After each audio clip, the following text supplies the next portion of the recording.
In the previous video, we discussed the basic podcast setup, getting a microphone into a mixer and then that sound into the recording software on your computer. And that's a good start. But every podcaster I know quickly finds out that's not enough. So you're going to need another piece of equipment, which is the topic of this video in our series, How to Start a Podcast. You're going to need the ability to play other sounds, and that's a good thing. If your podcast is nothing but you and maybe someone else just talking and talking and talking, listeners lose interest. It gets monotonous, even if what you're saying is absolutely riveting. You need to incorporate other sounds. You'll want to incorporate other sounds. You may have to incorporate other sound. For example, if you're doing a podcast on great presidential quotes, wouldn't it be better to be able to play the audio of the president saying it rather than just reading it? Ask not what your country can do for you.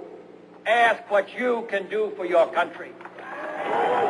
This is what's called using the medium, and you'll hear me talk a lot about that. You will want the ability to play other audio as you do your podcast. So where will that sound come from, and how does it get into the recording? Well, on your mixer, you have the ability to add other audio sources. But what source? It's important to understand that depending on your computer and how it's configured, you most likely cannot play back sounds from the same computer that you're recording into while you're recording. This is not always the case. I have my computer set up so I can do exactly that, and if you can, well, the problem's solved. But often, if a computer is designated as the computer that you're recording into, you need another computer or audio source to play sound as you're recording.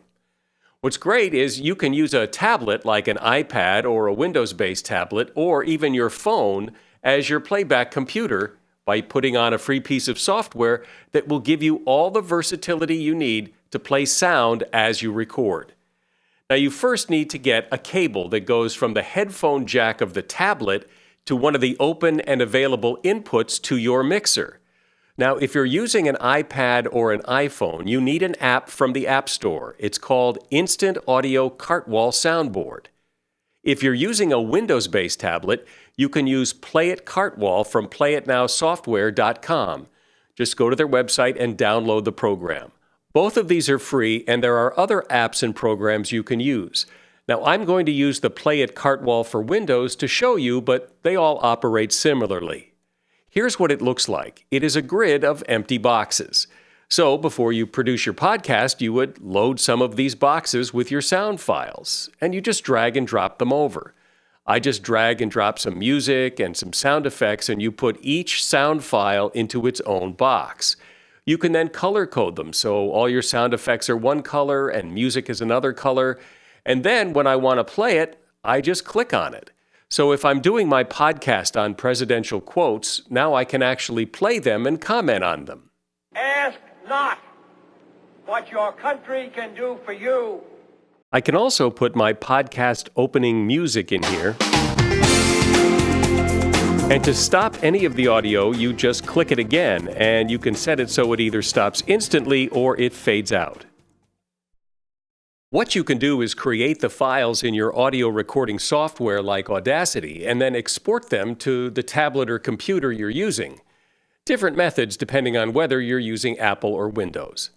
So why is this so important?